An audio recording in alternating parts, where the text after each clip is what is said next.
Well, hello and welcome back to the Waffle-Free Storytelling Podcast.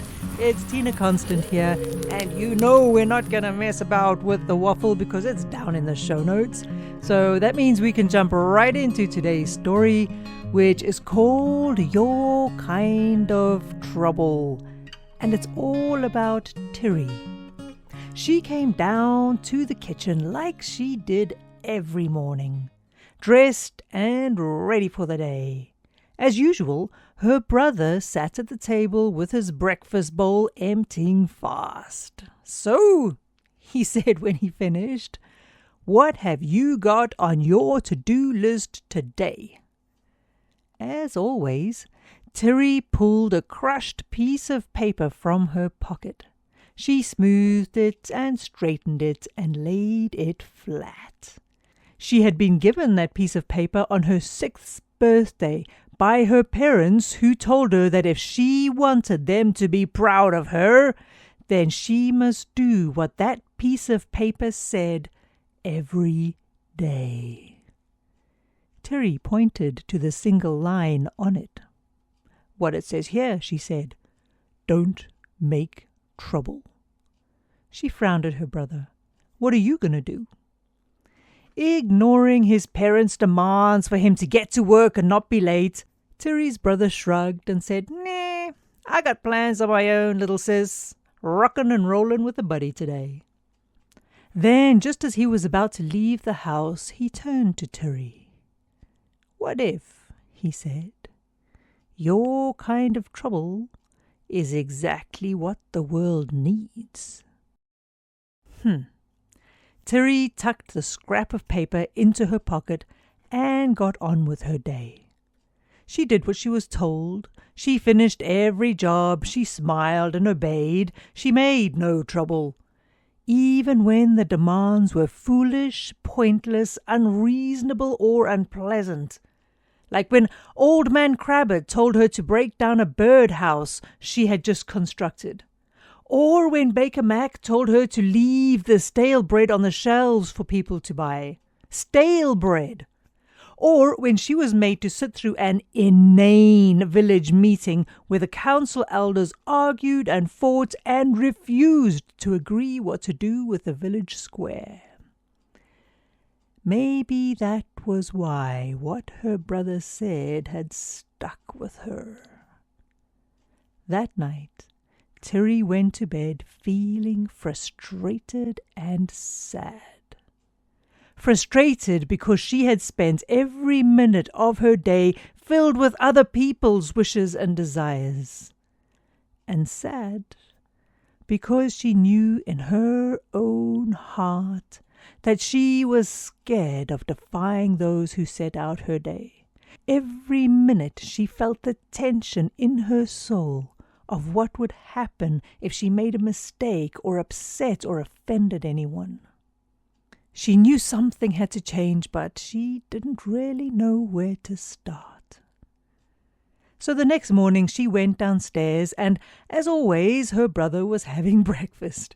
He smiled at her and said once again, "So, little sis, what is on your to-do list today?" This time Tiri left the note in her pocket and she shrugged. "I guess I'm rockin' and rollin' with a buddy," she said. Tiri's voice shook a little. She had never dared think of doing anything other than what she'd been told to do. Her brother shook his head. "No, sis, that's my kind of trouble. What the world needs is your kind of trouble. So come on, what's on your to-do list today?" With that, her brother left the house with plans of his own, and Tiri got on with her chores. But what her brother said still stayed with her. What was her kind of trouble? She had never considered making any trouble at all, let alone her own special kind. The more pointless her day became, the more frustrated Tiri grew. Every demand seemed even more foolish than the last. Every action seemed irrelevant. She felt her life was slipping through her fingers minute by minute and hour by hour, spent by people who didn't know what they wanted themselves, let alone care that they were spending her life doing it. The day grew long and hot. Tiri was exhausted and miserable. So when Old Man Crabbit told her to break down a chicken coop she had built 2 days earlier, Tiri stood up. She bunched her fists, and she told him to make up his mind before he wasted people's time. Old Man Crabbit stared at Tiri. Tiri stared at Old Man Crabbit. She was so stunned at what she had said that she immediately apologized and broke down the chicken coop without another word. But in a secret part of her heart, she felt a thrill. For the first time in her life, she had said what she meant to say. She had seen the shock in his face. She had seen his surprise. That night, Tiri couldn't sleep. What would have happened if she had stood her ground? What would have happened if she hadn't apologized to Old Man Crabbit? Well, before dawn, Tiri got up and ran downstairs. She ignored her brother, who was reading by the kitchen fire. She ran straight to Old Man Crabbit's house and built him a 2-story birdhouse and a chicken coop fit for his best hens. As the sun came up, Old Man Crabbit came out of his house and stared at the results. Before he could speak, Tiri spoke up. "I have built something strong," she said. "Do not destroy it." Old Man Crabbit argued and complained, but Tiri stood her ground until finally he gave up and accepted it was more important to give the birds what they needed rather than what Old Man Crabbit wanted. With that done, Tiri went to Baker Mac. She pulled all the stale bread off the shelf, crumbled it up for the sparrows, and got to baking. Using a recipe she had got from her great-great-grandmother, she baked 100 loaves of the best bread the shop had ever sold.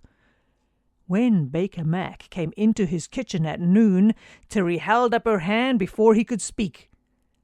"I have done something right," she said. "Do not destroy it." Baker Mac argued and complained, but again Tiri stood her ground until he agreed to use the new recipe and focus on what people needed rather than focusing on his own profit. Then Tiri went to the village square. She dug and planted, built and carved, and by sunset the whole village came to see what she had done. Before the village elders could say anything, Tiri said, "I have created something beautiful.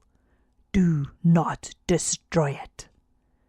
The people of the village were so excited at the new, blooming, exquisite garden with benches and paths, shades, ponds, flowers, trees, and peace, that they cheered over the council elders' objections until they too finally gave up and agreed to let Tiri's garden grow. It was only then that Tiri noticed her brother at the back of the crowd, grinning and beaming and applauding. And from that day on, Tiri lived life making her special, personal, unique kind of trouble. That's it from the Waffle-Free Storytelling podcast for today. So you know what I'm going to say. Go brew some nonsense of your own. Have a spectacular day. And drop down to the Waffle down in the show notes. And come around to visit www.tinakonstant.com. And if you haven't yet, join the Fireside. The form is right there. Just fill it out. And there's a special collection of stories that are being developed just for the Fireside. So I hope to see you there. All right, have a beautiful time. I will see you next time. Bye-bye now.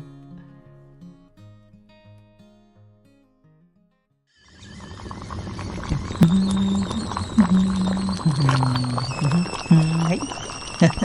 Biscuits later, Jack.